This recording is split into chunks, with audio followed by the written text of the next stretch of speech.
Hi guys, welcome back to Tykes TV. Thank you for joining as ever. So firstly, I would like to point out, sorry there haven't been as many videos this week. There has been the odd thing to talk about, but I've just thought, not really bother really. It's not really, if there'd have been anything as concrete as what there were last week, then maybe we probably would have talked about it. However, today we have got something to talk about. I've also again got James with me to join and talk about it. Now, funnily enough, the last video we did was on about Luke Thomas from Derby County, and he has finally signed, and it's reported, of course, a six-figure sum. So round about millions. 1.2 million, So round about. It will probably be that. Yeah, wow, splashing it, aren't we? Is that a record signing? Well, 1.2. Since Hume, I think, maybe. How much do we pay for you? Apologies, guys. I'll just put that on silent. Sorry about that. I mean, we must rate him for 4-year contract as well. Well, for 1.2 million, it must be. 4-year contract, 20-year 20-year-old. contract, so he's tied down. Yep. So if he does impress, he's not going anywhere. No. And people are going to have to pay if they do what he offers. But I'm going to say, that is the first time in God knows how long I've actually seen us spend that money and give out a 4-year contract as well. Yeah. It's great, isn't it? Clearly, Fantastic. like I've just said, clearly we see something in him. Don't we? So hopefully he can impress, and I'm looking forward to seeing him. It looks like a good young project. Well, I would call out Derby fans if they've seen him, and as well Coventry fans, because he spent a full season on loan last year. What he was like for you guys, obviously. What he was like for you guys. Obviously, it were a bit of a step up for him. It's a bit of a step up for him, rather than being in League One. But you look at players like Ryan Kent. I think he were on loan in League One when we signed him, and look how good he were for us. I mean, there is some fans who didn't really think much to Kent, but I loved Kent, mate. I want to fan of Kent. You didn't like Ryan Kent? It were alright. I thought it were alright, but I didn't think it were outstanding. It just, I can't remember. It reminded me of Campbell Rice. He'd like beat a man and then try and beat him again. 41 appearances out of 46 for Coventry last season, and scored as well a couple of goals for him, and also one were him against us. Bristol City were apparently rumoured, but he has chose South Yorkshire, so that's good to see as well.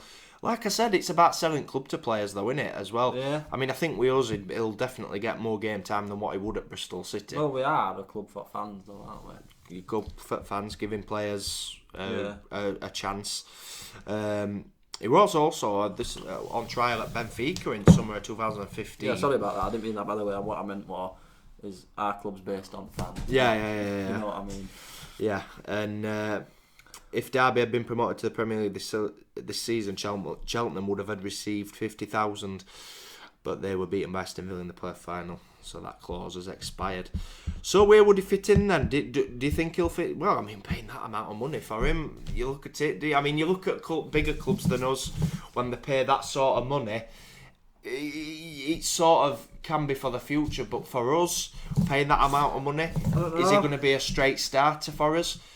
You get where I'm coming from? If you're looking at like 1.2 million for a player in Championship, you're going to be talking a starter, aren't you? At least not a squad rotating player. Well, 20. I don't know what Stendhal's plans for him. I don't know. He's an attacking midfielder. Is he going to sit in that number 10? Well, you look at there's been McGeehan and Mowat who've played so well together during course of last season. So whether it's to challenge them, a competition for places. Has he got plans for a one up front and someone playing behind him for next season? You never know. But then again, you've got Woodrow. You've got Bearer.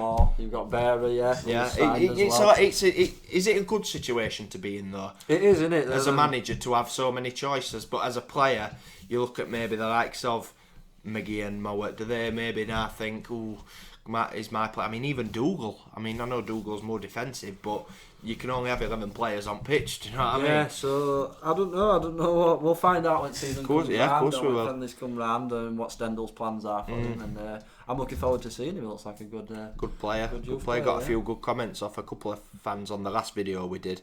So hopefully get a few more on this one. Let us know how he is. Obviously, it's a bit hard for us to tell. But having played that amount of games for Coventry consistently, in an half decent side as well, because I thought they were one of the best sides in league. Yeah, Coventry definitely.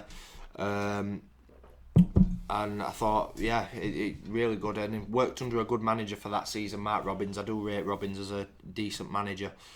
Yeah, really impressed, and I'm glad we finally got it done. Do you know what I mean? There's been speculation over a few Well, I went players. on phone to Steve this morning. He went, "There's no fucking signings coming in down at Oakwell, is there?" I went, "No, Steve, they didn't at minute." He Well, went, there has been "Oh, Barra, we but need to-" obviously Yeah, but that were a you pretty know, obvious one, wasn't it? Yeah, that was just that were a loan view to buy. I think the wasn't David it? Turnbull has. I think he's going to Celtic, whether he's already signed or not. It did get announced earlier. I did Any see more on it. the Jason Kerr, is it? Jason Kerr, I've not really seen too much on that. And the Reds are travelling to Germany as well for a pre-season friendly. Yeah, I've seen that. I can't remember who's it against. Who it's against. I can't remember. We will try as best to get over there, guys, but I can't promise that we'll be able to cover any of that, unfortunately. Let me try. Yeah, let's Go on the page. I can't We'll go remember on the name of page. that team. I don't think it was a known one in Germany. It was. I can't pronounce it. Yeah, you I are can right. think That's of letters gonna in need my to head, but I pronounce it can't. as I'll have a look. I'm rubbish at pronouncing. You found it? There's no. It did come on Facebook, didn't it? Yeah. It is on. I will try and find it. 6 hours ago. The Reds will tell to face Let's have a look.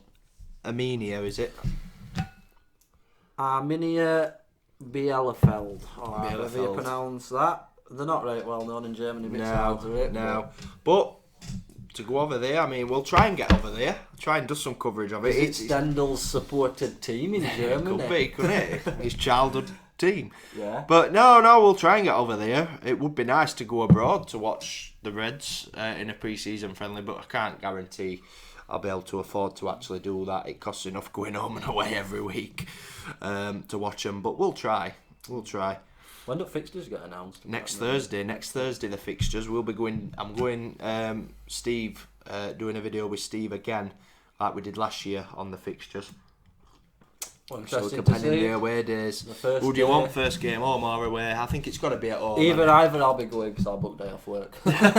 No, but it's got to be. I think at home, I think definitely at home. I think it's always better to have an home. First home Fixture first, get you off to a good, hopefully a good start. Anyway, God, I'll forget the other year, Bristol City, where we lost 3-1.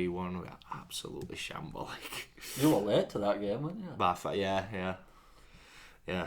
Anyways, nice to get the deal over the line for Luke Thomas. Yeah, Really hopefully a looking few forward more to seeing coming. him. Hopefully a few more. I'm sure there Like will I be said, next few weeks. I don't know what's happening with Davis because I think he needs to make his mind up. Yeah. What's happening? Well, what happened with that Christy Pym situation? Oh, he signed for somebody else. Did he? Yeah. Oh, right. I keep seeing an odd rumour that we're looking at other goalies, but no, it's really concrete, is it? No. We'll see. Finally, this hopefully deal's been, signings keep coming in. It Yeah. gives Stendhal a tough decision to make for his starting 11 come next season. definitely does. And hopefully we bring a lot of talent in because I'm excited to see this Luke Thomas now. I am very If we're excited. paying 1.2 million for him, I can't see him not being a good player. It's as I said, it's still a lot of money for a club like us to spend. We're not used to this, guys. We're not, honestly. We're used to something more like 500,000. No, to be fair, I'm more used to an undisclosed fee. That's what I'm more used to. It's usually an undisclosed fee. A tenner and a bag of quid Watsits from the shop. Yeah. That's what undisclosed means. Something like that, yeah. Anyway, guys, thanks for watching. Let us know your thoughts on the Luke Thomas signing, as well as Coventry fans and Derby fans, if you do happen to come across this fantastic channel. Look at him digging his channel. Yeah. If you happen to come across us, then let us know your thoughts on Luke Thomas and what he's like and everything like that. I've seen clips of him, looks half decent midfield player with a lot of potential as well, and I think that's why we've offered the big contract and paid the money that we have, and I think he's chose right in choosing us over Bristol City. And I'm not saying that because of the Lee Johnson connection. I'm saying that more the fact that as a young player, this is definitely the club to come to, where you'll get a chance. You'll always get a chance. So thank you so much for watching, guys. Up the Reds, and we'll see you later.